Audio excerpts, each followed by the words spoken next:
This is your year to ring in the deals and ring in the keys to your brand new ride during our Ring in the Savings event at Capital Ford. Like a new 2025 Ford F-250 Super Duty with 0% APR for 60 months. Or a new 2025 Ford Bronco Sport. Just $495 a month lease for 36 months with no money down. This is your year, so drive into 2026 the right way during our Ring in the Savings event at Capital Ford in Santa Fe.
Hey everybody, welcome into another episode of the Pit Press Live, coming to you on Thursday evening, January 29th. I am your host for tonight, Eric Moulton, joined by two gentlemen that have been on the show plenty of times. Nick Nunez, a staple of the show, lawyer, attorney, high school broadcaster with ProView Sports Network, Nick Nunez. Nick, what's up, man? How are you?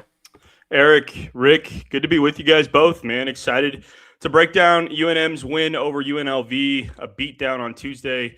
I was at the press conference today with Coach Eric Olin, so ready to talk some Lobo hoops, man. Yep, and a big-time friend of the show, and I know one of the familiar voices and faces that helped get the Pit Press started and now has his own podcast on the Cherry Heat Check, Mr. Ricky Thompson, all the way from the Bay. What's up, Rick? How are you, man? Welcome back. I'm good, gentlemen. Always good to be back with two of the most knowledgeable guys and two of the best dads I know. I'm happy that this season is turning out to be another one that's fun to follow here. So thanks for having me back. Well, let's jump right into it. We're, for UNM basketball, coming off the largest margin of victory in series history for UNM over UNLV, a 28-point shellacking. The Lobos defeat the Runnin' Rebs 89-61. Buljan, another monster game, finishes with 18 points, 11 rebounds. Man, this guy's just continuing to be a beast down low, double-double machine, and just continuing to take over games. But he didn't do it alone. I thought this team came out, played really well, executed. I think this team is hitting its stride, playing well together, and caught UNLV on a kind of a tough night. I felt like UNLV just wasn't really to find any rhythm offensively. They might be a little top heavy in terms of scoring ability, and then injuries early on in that game kept Jones out, who is one of their kind of bigger key piece contributors. So just kind of a bad matchup from UNLV, but I want to get your guys' kind of overall impression. And Rick, since we invited you to come back in the show, I'm going to pass this over to you first, but what was your kind of initial reaction to the UNLV beatdown? Sure. We know it all starts with this New Mexico defense, who sits now in the top 20 in defensive efficiency in KenPom. And we continue to see them tick up in the defensive ratings, right? And early in the season, when Nick, his dad, other guys were there asking him, about the defense versus the offense, he said the defense was way ahead of the offense. And now we see that that's their strength. And for me, seeing Josh Pastner of UNLV have to call a timeout after only about a minute and 30 seconds of play, you could tell they were already flustered. New Mexico got into passing lanes. They're really buying into what Coach Olin's asking them to do, and that creates easy points. And then on the offensive end, Buljan could do no wrong in the first half, right? He's clanking threes in, doing it from all angles. So total team effort. The bench in this one, though, coming up big. Previously in the Mountain West games leading up to this, on the road, the bench only averaging about 20 points a game, whereas at home they're averaging almost 35.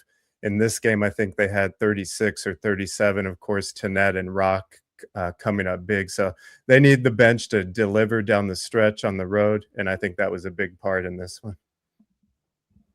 Yeah. Hey, Nick. So you had a nice early preview piece on UNLV, and you kind of touched on some points where you thought that they just have a bunch of talent on this roster. Some guys that can definitely score the ball, but just haven't really been clicking and playing well as of recent. They do have some solid wins over a Memphis team on the road, but is this what you expected out of UNLV? No, man, they had been playing better. I know they lost to San Diego State coming into this game, 82-71. They were actually up in the first half, 28-22, UNLV over the Aztecs last Saturday. So I thought they were going to have much more of a fight than they did. Eric, all credit goes to UNM, and I agree with everything that Rick said as far as their defense. I mean, man, they are number 18 in Ken Palm defensive efficiency. That is really good. I actually went back and listened to the podcast we did when we we recapped San Jose State the first time. I think they were number 60 in Ken Palm adjusted efficiency back then. So they've just made tremendous leaps.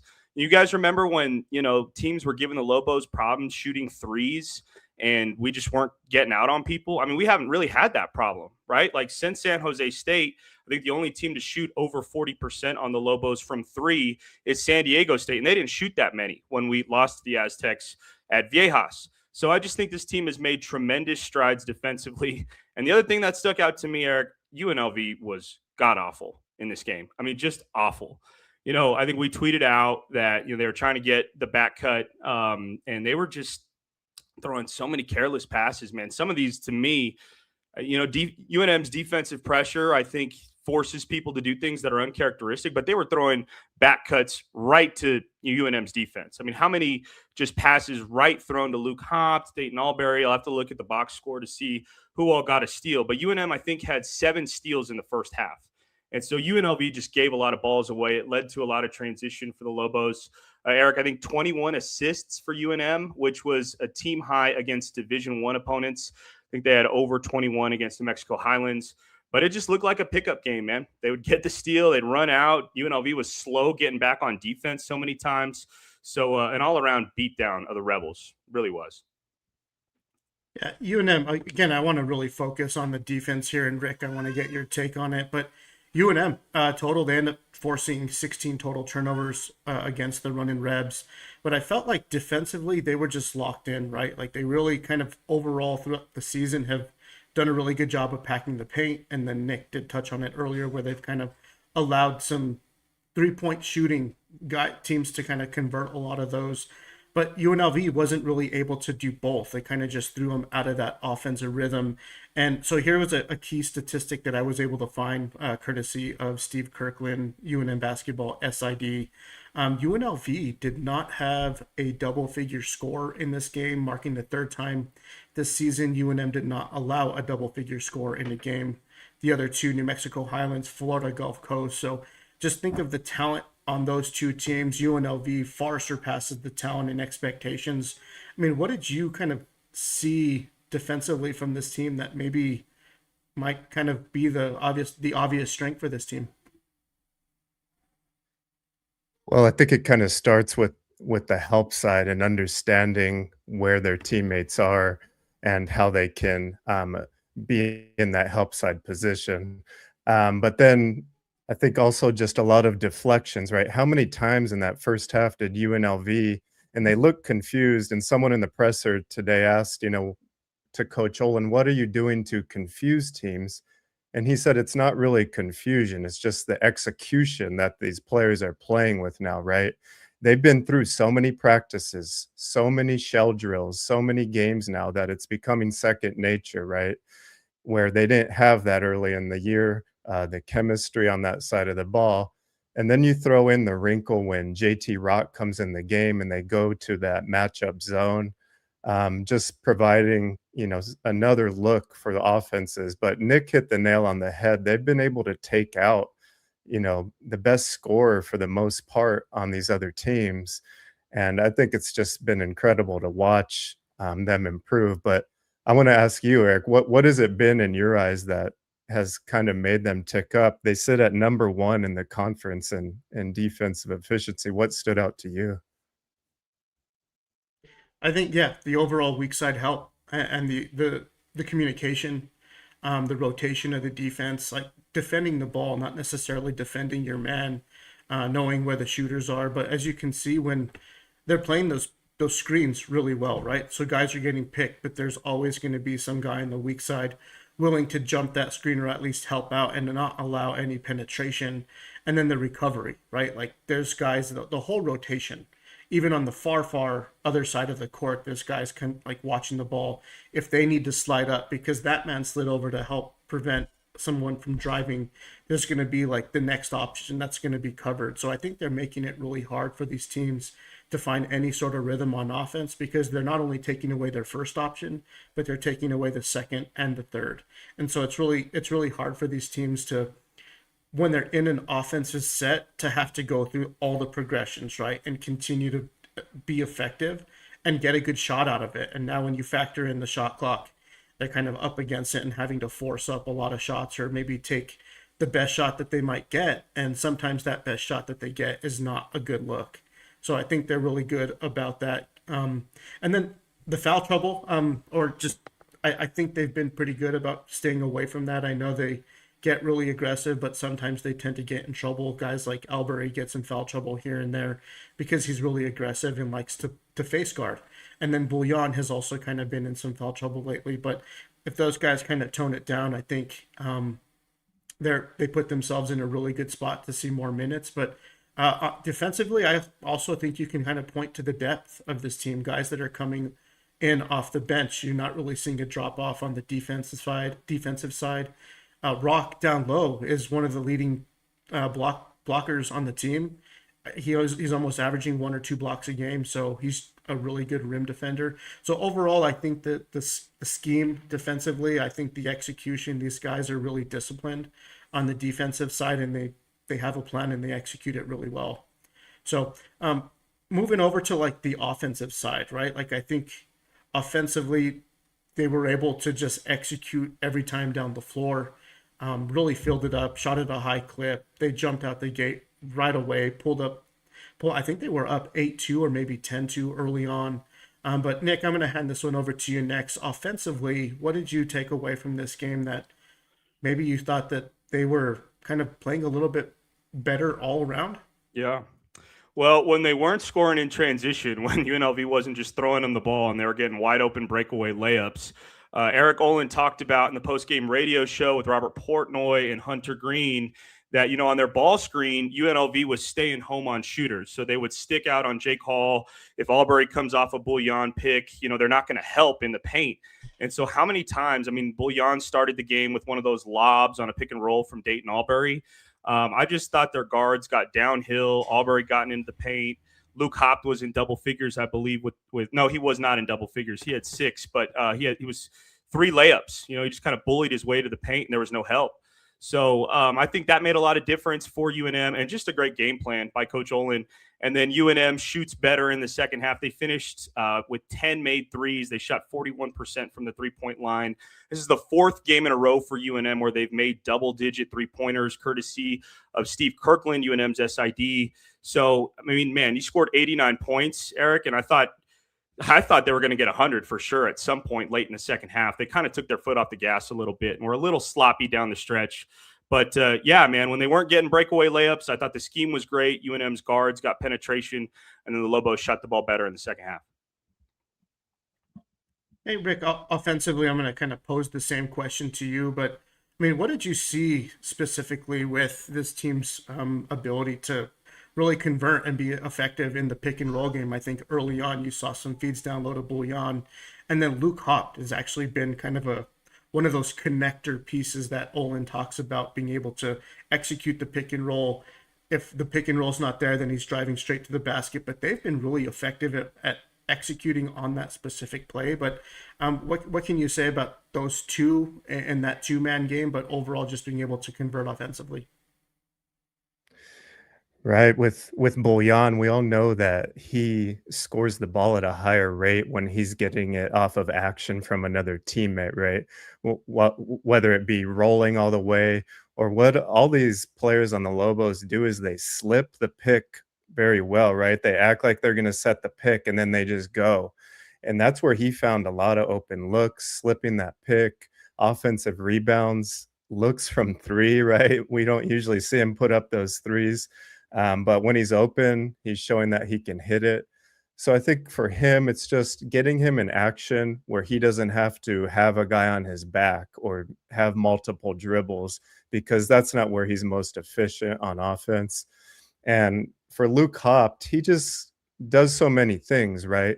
He'll take the ball down and put someone on his back and be able to score there, but then can also be looking for the pass. Now he's adding the three ball that you guys have been talking about the last few weeks.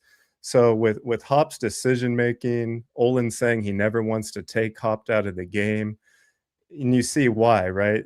He never really makes mistakes out there, and when he does, he makes up for it on the defensive end. And just overall, Jake Hall was slow to start, but you just see the depth of this team and having multiple guys that can score double digits.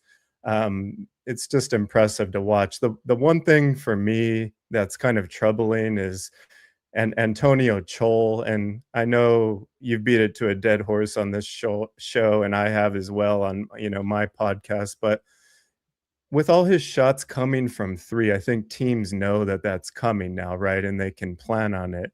Once in a while, he has to just put his head down and go to the hoop as hard as he can. I don't care if he turns it over, if he throws it out of bounds or what, but he has to at least have the defender thinking that that is an option.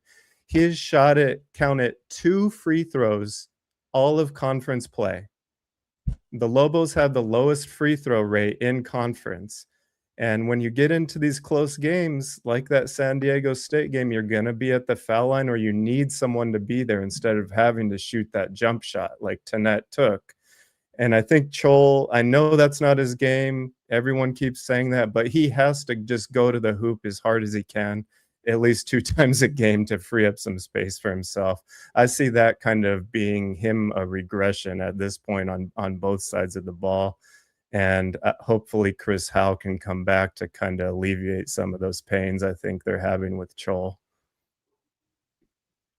Yeah, I think that you make a really good point, Rick. And yeah, you do have to become somewhat of a triple threat offensive player, because if you start to settle, teams start to sag off you and just kind of anticipate that. But Nick, you played basketball, man. You even coached it.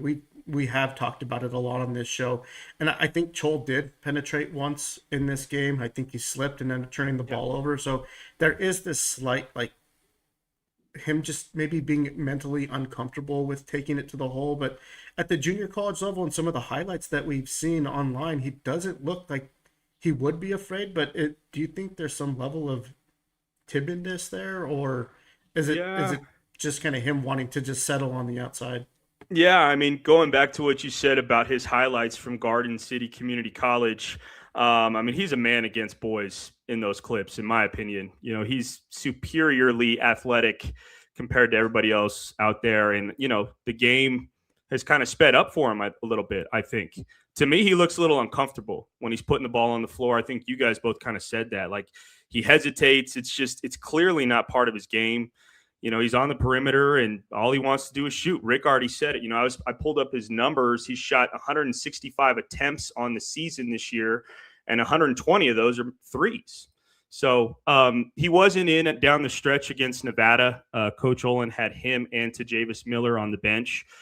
Down at the end of that game, they didn't really need 3-point shooting. They needed ball handling and guys that were going to defend, and he doesn't offer either of those. So I agree with Rick, man. It's been tough watching Antonio Chol. We asked Coach Olin about it at the press conference, and he said he's playing exactly how we want him to play. So we're going to get what we're going to get. And I agree with Rick. Hopefully Howell's return is on the horizon. Yeah, well, sticking with the 3-point attempts, UNM as a team still continues to hit, double-figure threes. This is the fourth straight game for them to hit double-digit in threes. It's the longest since a 6-game streak to open the 2018 and 19 season. And speaking of the 3-point barrage for UNM, which has kind of been something that they've been able to do most recently, and I think early in the season they didn't execute that as well. But you come in, we just talked about Chol. He goes 2 for 4 from 3. Buljan hit a nice looking 2 threes early in the first half. Jake Hall was 2 for 6, and then Uriah Tenet comes off the bench and goes 2 for 2.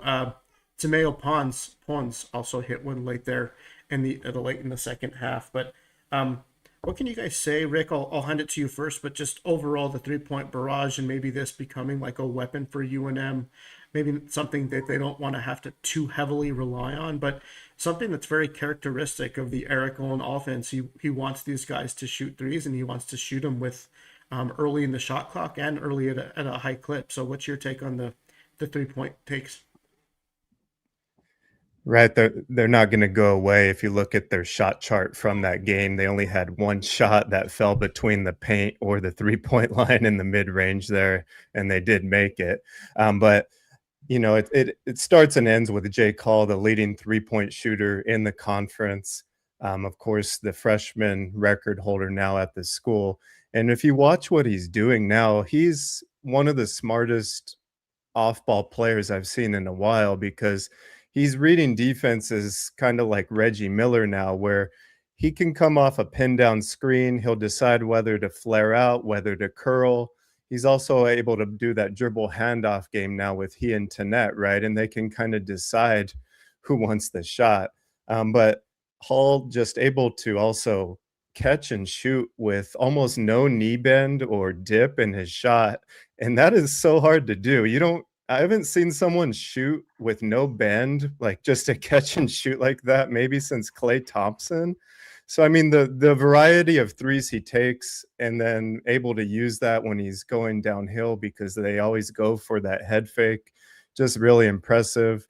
To Javis Miller, kind of streaky from deep, but he'll let it fly. Tenet in this last game, like you guys mentioned, two threes. So obviously that's where Chol is going to shoot from. Hopefully the rest of the team can continue it going, because their percentages have gone up from deep as the season has gone on here. Yeah, I'll show this again, but Hall extended his streak, double-figure games, to 7 in a row for Jake Hall, and for a true freshman to do that is pretty remarkable. But the other freshman, Nick, I'm going to hand this one next to you, but the other freshman on this team, again, scoring in double figures. It is the third straight game that has happened for UNM, where Hall, Buljan, and Tenet are in double figures. The first 18 games of the season, that only happened once, and that was in the Nebraska game. But what have you seen from this trio of Lobos, the true freshmen on this team, lately as we get into conference play, their overall effectiveness?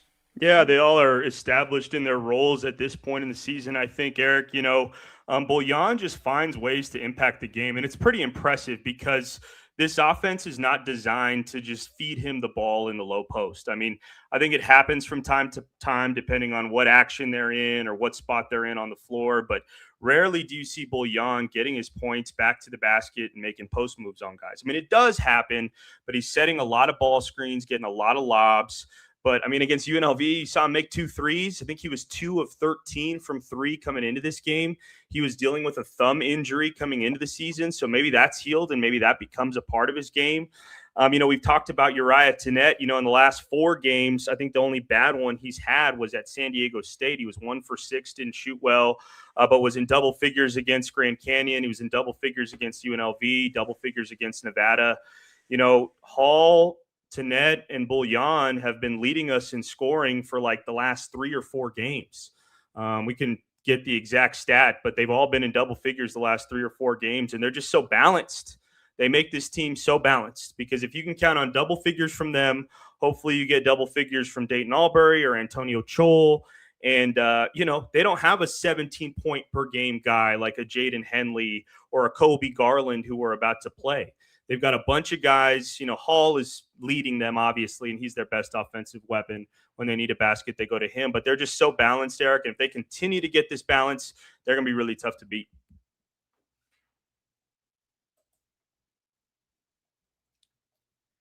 I think you're on mute, Eric. I'm going to keep the question right here for you, Nick, because it looked like Rick's frozen there behind the screen. But speaking of the balance, I think what factors into that balance scoring is definitely the depth of this team and guys coming in off the bench and contributing right away. And guys you can point to, right? Uriah Tenet coming off the bench, somewhat being a spark, a guy that can run the point, get the offense kind of initiated, handle the ball. But another guy who's seen his minutes increase over the last couple of games, especially in conference play. I think his shot attempts have also gone up, but in this game specifically, Tejavis Miller goes 2 for 5 from the field, 1 for 2 from 3. He got to the free throw line 6 times, knocked down 3 free throws, finished with 8 points and a 10 plus or minus performance. But I mean, can you speak to the overall depth of this team and guys coming in off rotation, but maybe more specifically at the guards with Tejavis Miller and Uriah Tenet? Yeah, and you say depth, Eric, and they're playing shorthanded, right? I mean, they're down Chris Howell, and so they kind of have like a 3-man rotation coming off the bench. But yeah, I agree with you, man. Look, Tejavis Miller has had some rough games offensively. He was 1 for 9 at San Diego State. Didn't shoot that great against Nevada. I was trying to pull his numbers up now. I think it was good for his confidence offensively. We've talked about it a number of times with him on this podcast. Like, he's had some really good shooting games this season, mostly earlier in the year. Then was in the doghouse for a little bit. He was in the doghouse at the Hall of Fame Classic. Someone had a rumor going around that he refused to go in the game with like a minute left, and so he was in the doghouse for a while. Haven't confirmed that. I don't know if that's true. Either way, he's part of the rotation now. And I think he's in there mostly, and I've said this before, is because of his defense. I mean, when you watch him, when we watch games, Eric, you've taken some great photos for us this year. But when you watch games on Press Row, you get to see up close how he plays defense. And he's, like I said before, usually assigned to the other team's best player. So I think he brings a lot, man, from the guard position. You mentioned Uriah Tenet. I mean, he's their leading scorer off the bench. He's like a 6th starter for this team. And I think he's starting to figure out his offensive game. Going into that Grand Canyon game, I thought he was struggling offensively. He had some bad shooting games before that, but the last 4, he's been really good outside of that San Diego State game. And yeah, man, even playing shorthanded, they have depth. When Howell comes back, they're going to have even more depth. Yeah, Rick, I think Nick did a pretty good job of teeing that one up for you, because I know that you actually brought this up on your podcast, and I'd like for you to elaborate. But I know we had like a quick little exchange on Twitter just on the Chris Howell, Luke Hopt. I wouldn't call it a debacle, but they play the same position. Obviously, when Chris Howell comes back, he's another one of those connector type players in Olin's offense, where if he's going to see more minutes, someone else's minutes are going to decrease. So I mean, do you want to talk about kind of the upside of maybe both players being on the court, rotating minutes, who might offer a little bit more offensively, things like that? Because I know that you kind of brought that up on Twitter a couple weeks ago.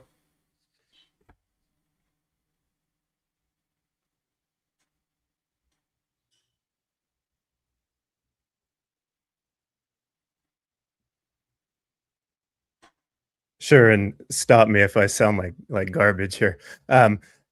Yeah, so about the starting rotation, right? Who's going to be the starter? But I think both of those guys injury, and I kind of see Tejavis Miller getting the back seat again. Nick, I know you're kind of hitting on Miller only having one bad game. Well, the previous 4 before this last one, he was shooting 24% from the field and 19% from 3 in 4 games. I think Hal will push Miller back to maybe spotty minutes like we saw before the injury. I like Hal's length. He's one of the better defenders, connectors on the team, and will give Hopt some relief, when he's in foul trouble. I wouldn't expect Hal to come back at full speed. So hopefully it's sooner than later, right? We're running out of games. But I think they need him in a game like against Utah State, against San Diego State, where there's just a little different type of athlete on the floor. And I think Hal matches up better than to Javis. But as far as Hal over Hopped or one over the other, you guys have done a good job talking about how Hop's offensive game is a little more versatile. He'll go to the hole more, shoot the three more willingly. So I think he provides more on offense. But I think Hal will probably go back to, splitting minutes with him. It might be 15 minutes a game to start, but I think Javis takes the blow there in that role. Talking about road victories, obviously UNM has played well at the Pit this year, undefeated at the Pit, winning convincingly.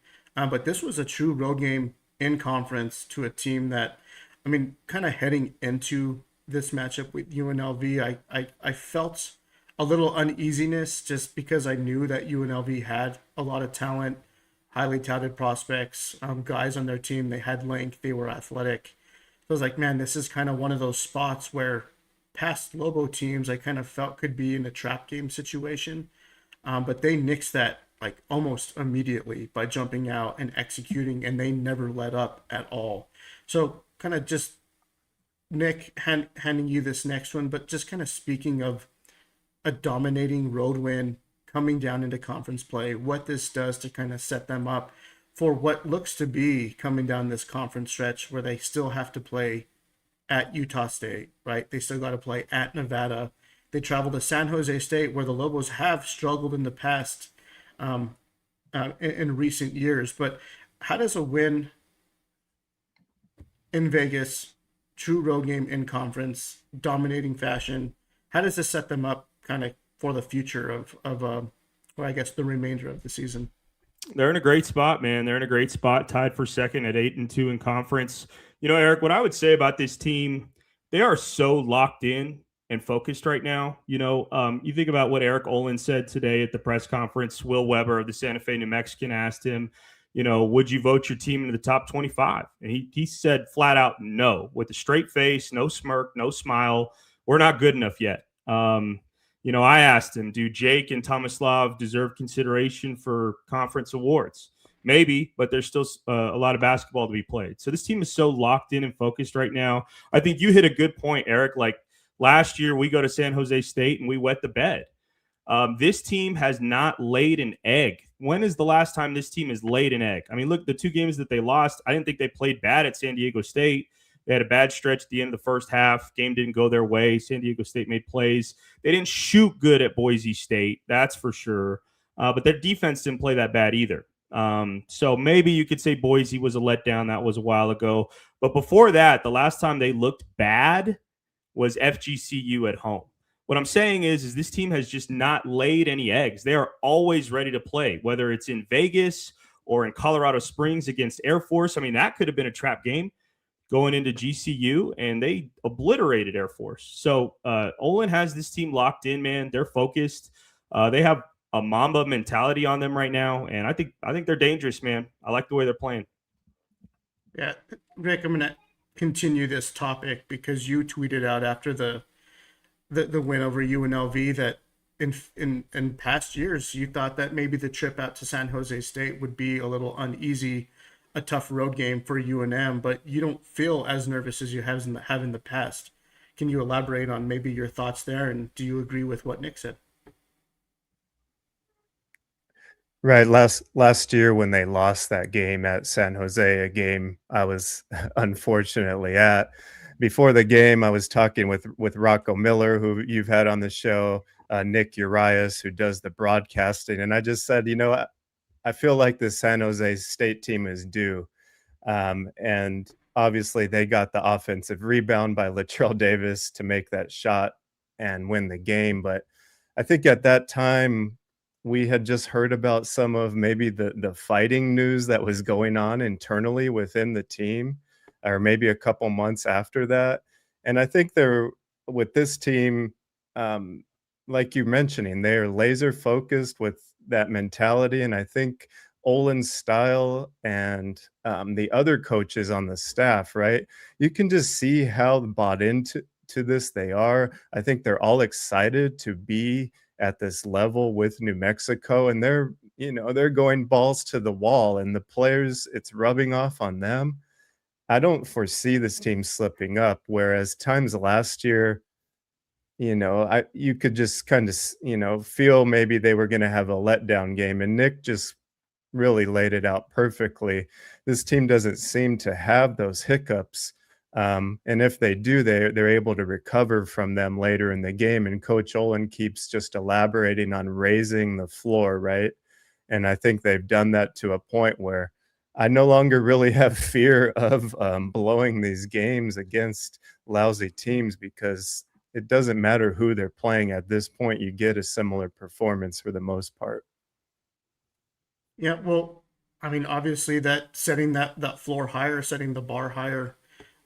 This team has aspirations to not only win the Mountain West and make the tourney, but win and advance. Now, maybe this is more of a hot take discussion, but I do like hot take discussions, especially on the show. But to your press conference comment, Nick, where Eric Olin talked about being in the top 25, he blatantly said out, didn't hesitate at all, man. I don't think this team has played well good enough to be in the top 25, which kind of sets the tone that we have plenty more work to do. We have things to get better on, things to improve on. So that just makes me think, as a fan, someone that covers the team from our position, like, maybe what is the floor for this team? What is the ceiling for this team? Now, obviously, the top 25 isn't the goal for this team. Obviously, it's nice to be recognized and kind of in the conversation for that. But if you look around at a lot of the brackets that are being announced now with all the bracketologists, there's over 100 people in that kind of community talking about it and ranking them. A lot of those guys still have UNM kind of on the first four out, first four in conversation. Utah State right now is kind of the only team being considered as a lock to make it. But, I mean, there's a chance for UNM still has to play them twice. So what is the ceiling for this team? And Nick, I'm going to hand it over to you next. Now, like, is this team kind of on pace to be the best team in the conference and kind of represent the Mountain West in the tournament? Or where do you kind of see them kind of fitting into the mix, kind of right in the top three in the Mountain West? They're going to be in a good position to be, Eric. Think about who we've played the last three games. UNLV, Nevada, Fresno, not exactly the cream of the crop of the conference. Nevada is better. Obviously, I think they're in fourth, so they certainly get the credit. But the true tests are going to be Utah State rematch with San Diego State. How does UNM do in those games, right? And we're going to have to beat Boise State at home, who's playing really well too. But those three, quad one with Utah State if they stay there, and likely quad two, one more quad two with San Diego State. Can UNM go 2-1 in those games? Are they going to go 1-2? If they go 0-3, they got to win the Mountain West tournament. All right. But I don't know if this team goes 0-3. We had the Aztecs on the ropes. Game could have went our way. Plays didn't. So obviously we've shown we can play with them. Utah State, it's going to be a dogfight. We'll have to see what happens. I mean, the big matchup right now that could change all of this, Eric, is Saturday with Utah State and San Diego State going head-to-head, 11 a.m. tip-off Mountain Time. But I think the Lobos are going to be right there, man. They've got the talent and depth. Now, somebody gets hurt, somebody gets injured, could be a little bit different. We've been fortunate, and we need Chris Howell. I agree with everything Rick said. He's going to bring a lot. But we've been fortunate, unlike Grand Canyon, who just played without two starters. San Diego State's playing without Guath. We've been fortunate to be relatively healthy through the first 10 games of conference. So let's hope that continues, because if we're healthy, I like our chances. Rick, I'm going to post the same question to you, just kind of where you see this Lobo team kind of shaping up towards the top of the conference, what their chances are at an outright regular season championship. And do you think they're talented enough to get that far? And then, too, looking ahead to Saturday with San Jose State, Nick just talked about the games, the big-time games that they still have remaining on their schedule, the Q1 visit at Utah State. They still host San Diego State at home, so they still have some games that they can kind of sharpen up their resume a little bit more. But on the opposite spectrum, on the opposite side of the spectrum is they can't drop games to teams like San Jose State, right? They can't have these letdown games because that almost does more damage than it does any more good. So, I mean, what can you say about maybe this team's ceiling, and then looking ahead to Saturday with a matchup at San Jose State that this is a must-win game too. Right. And just talking about the Lobos being on the bubble right now, if you look at the other teams mostly that are on a bubble, right, they come from bigger conferences where those teams from bigger conferences that are on the bubble, they don't have as much of a risk of dropping right when they lose to other teams in their conference because most of them are strong. Whereas in the Mountain West, the bottom 4 or 5 teams can just kill your season if you lose to them. So totally agree. If they can avoid those and then come out on top in some of these quad 2-1 matchups. But this next 3-game stretch after San Jose that you guys are mentioning, they got at home versus Utah State, then at home versus Boise State, who's won 4 in a row quietly. And then they have to go to GCU. And I think we're forgetting that one as one of the tougher matchups they're going to have, because you just mentioned it, Eric. They were undermanned. They had the game in the bag versus Nevada the other night. Ultimately lost because of free throw shooting by Henley and dumb fouling. But you got to like where GCU is going. I don't think they can reach the levels of New Mexico, Utah State, San Diego State. But for the Aztecs, for me, they're still the top, and they have been since the preseason. They're the only team that has more depth than New Mexico in scoring options, in my eyes. They didn't have LZ Harrington, their stud freshman, last night. It really didn't matter. They humiliated Colorado State. And while Miles Bird offensive game is kind of up and down, he brings it on defense, and so does that whole team, right? They're doing defensive slides, they're saying, before the game. So for me, San Diego State is still a little bit above New Mexico and Utah State. After this game next week against Utah State, we'll find out more. But I feel like New Mexico is still rising here, right? And there's room to grow.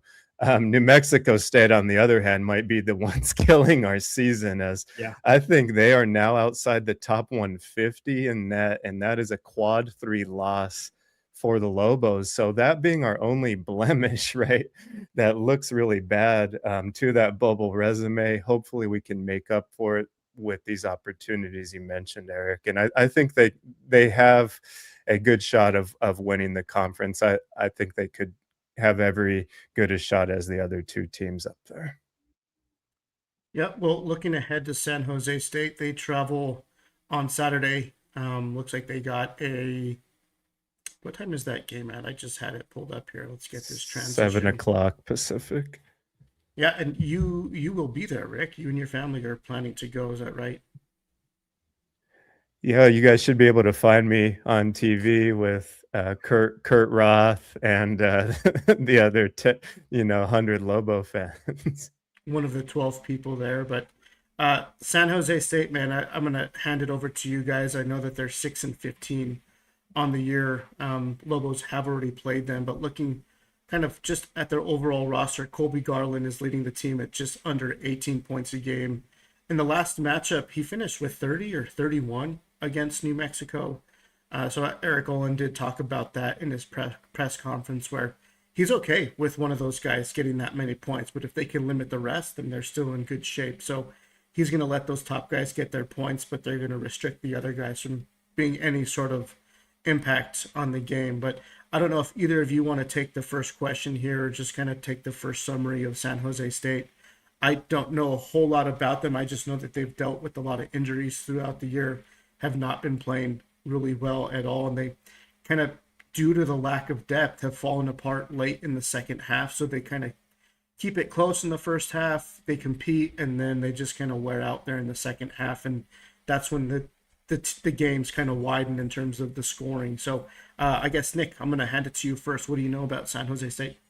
Yeah, man, 6-15 on the year, like you touched on it. It's been tough. They've won 1 game since we beat them, I believe, in the conference opener. They beat Air Force. Close game against Wyoming 2 games ago. That was a back and forth game, I want to say. And Rick, you can probably correct me on this. I know you did a preview earlier. I don't know if the Spartans took the lead in the second half against Wyoming, but they ended up losing, I believe, by 4. So they were in that game, and they were in the Boise State game. It was 36-33 Broncos at the half. Like you touched on, Eric, this team just does not have depth. They're missing their starting forward, Yafet Mundi, I believe is his name. He was averaging close to a double-double, I think, before he got hurt. I don't know how long he's been out. He's been out at least the last 4 or 5 games. Rick, you can probably check me on that. But he's out. Garland, this is going to be his 3rd game back. So, yeah, this is not the same team. And Olin said that at the press conference today. He's like, they've been so injured the last couple games that some of their past film within the last 5 games, it's not even really worth watching because that's not who they are. But considering that they've played, they've been competitive in their last 2 games, a 4-point loss to Wyoming, and I believe a 4-point, or they were in the first half with Boise State. I would expect this, San Jose State to maybe give UNM some problems early, but ultimately, on paper, this is a game that UNM should win. Yeah, I think this is definitely one of those games that. Go ahead, Rick. Take over. Sorry to step on you. I just wanted to add in that I think to go along with Colby Garland, you just have to watch out for Washington. He's shooting about 38% from deep, but I just wanted to throw in there the Lobos are holding teams in conference to something like 28% from deep while they're forcing them into so many of them. So I just wanted to throw that in. Go for it, Eric. Now, I just wanted to make a quick comment on it in terms of how UNM is going to approach this.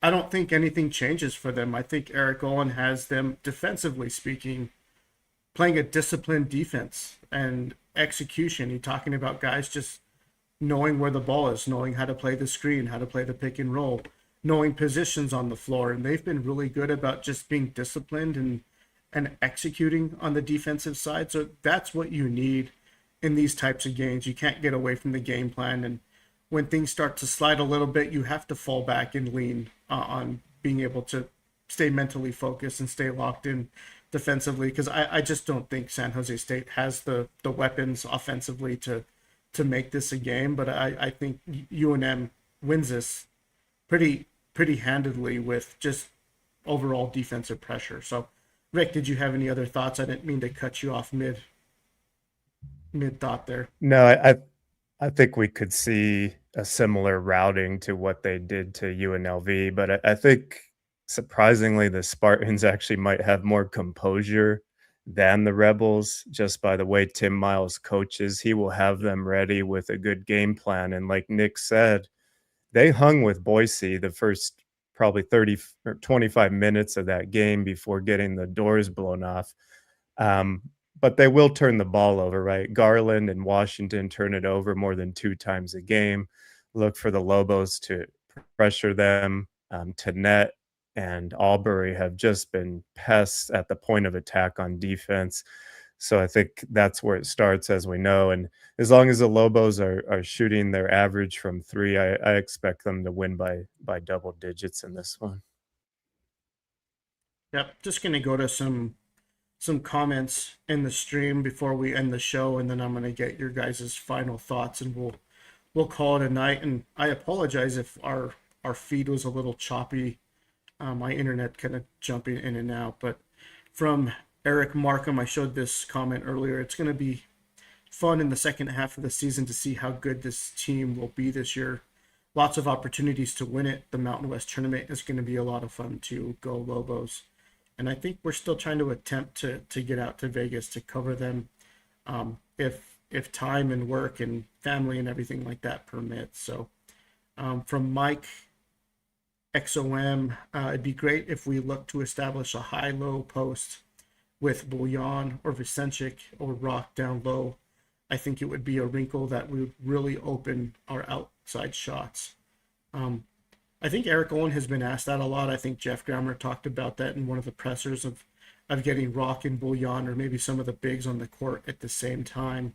I don't know how the dynamic with Buljan and Rock would be with kind of playing the 4 and 5, but I know we've seen Vicente on the floor with Buljan, and he kind of plays a stretch 4 at times, can shoot it from the outside. So maybe that high-low post game might work with them there. And then Eric Markham one more time. Mike, can you imagine Rock, Buljan, Hopt, Hall, and Dayton? That would be awesome. This coach won't go there at this point, but man, would it have been great if he had it in his vision. I think they've had to experience it at one or more points in practice. I just think they have a set rotation and know what works best, and it's kind of been the same rotation with Uriah coming off the bench first. I think it timed him and Javis Miller come off the bench at the same time to fill some spots, keeping the guards fresh. But enough of me blabbering and chatting about that. Do you guys have any final thoughts on the UNLV game, or maybe looking ahead to San Jose State?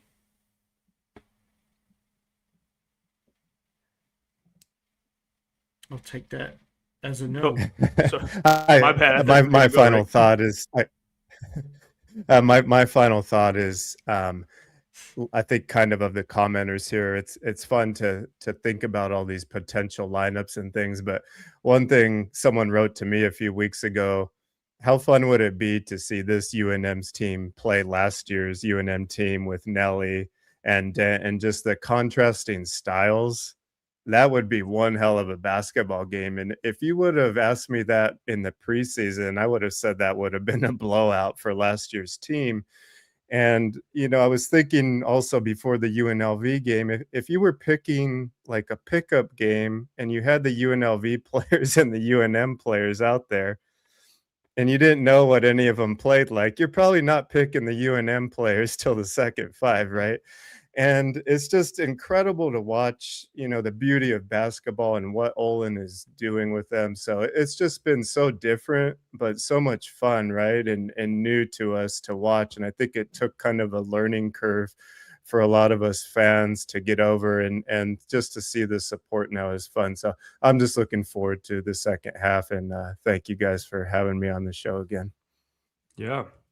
Really enjoyed having you on, Rick. Just kind of reminisced on the good old days. I agree with everything you said. As far as the potential lineups with JT Rock and Tomislav Buljan, Buljan is very versatile, man. I mean, he even said at one time at one of the post-game press conferences, I'm not a center, I'm a forward. And he moves like it. You'll see sometimes he'll dribble the ball up the floor. I think he can handle the ball all right. He can put the ball on the floor and score. So wouldn't completely rule it out. Maybe not. But I agree with what Rick said. Just the trajectory of this team. They're playing so well. This year's team versus last year's team. Interesting, right? The star power of Dent and Nelly. How would Olin defend that? You got to think that he would, make Donnie's life hard out of the pick and roll. There were teams that did do that to Donnie last year. But man, by and large, that team was rolling and, was in the game against Michigan State. So that would have been a heck of a matchup. I'd have to think about that one more. But just really pleased with where this team is, Eric. They're firing on all cylinders. They're locked in. They're laser focused. And so, couldn't ask for more. I see this comment here, Eric, and I figure we might as well address it. Coach Olin has been asked multiple times about Kevin Patton Jr. He's still away from the team for personal reasons. He's not on the bench. I can tell you that. I haven't seen him at the pit. I don't know if he's still on campus. He is still listed on the website as being part of the team. But Coach Olin, anytime he's asked, says, I don't have any updates on that right now. So I don't know if we're ever going to know. But his brother, Kalai Patton, is still redshirting. He's still on the bench. I saw him going into the practice facility today. So all well wishes to Kevin Patton Jr. I hope he's okay. And again, we want to thank Rick for joining us tonight. Reached out to him last night. Rick, do you want to let the listeners, followers, I think a lot of people might be familiar with your own podcast, but do you want to let these people know where they can find your stuff at? Sure. Got a Lobos-centric basketball podcast, only focused on basketball, usually previewing the games wrapping around the Mountain West Conference. It's called the Cherry Heat Check, and you guys know where to find me. And had a decent following so far. It's been a lot of fun, and fun to join you guys here as well. We'll gladly have you back anytime, man, to chop it up and maybe get on your show one day. But for Eric Moulton, Nick Nunez, Ricky Thompson, we want to thank everyone for tuning into the Pit Press Live tonight. We'll probably check in with you. I don't know if Nick or Tiki has a preview coming out on San Jose State, but we were able to get a GCU editorial. We had Brendan Williams on our show, I want to say about a week or two ago. He covers GCU pretty extensively, and he wrote a really nice editorial piece for our website, just kind of covering the first year of GCU basketball, being in the Mountain West, kind of their perspective on things, kind of their rise from the, I wouldn't say the ashes, but just kind of the rise of their basketball program and things like that. So really exciting stuff. We're collaborating with a lot of different people, groups that cover Mountain West hoops, and want to talk about it as much as we can. So stay tuned. But again, thanks for tuning into the Pit Press Live. We appreciate chopping it up and having you guys tune in and drop in the comments. Everyone have a nice night, have a good weekend, and go Lobos on Saturday.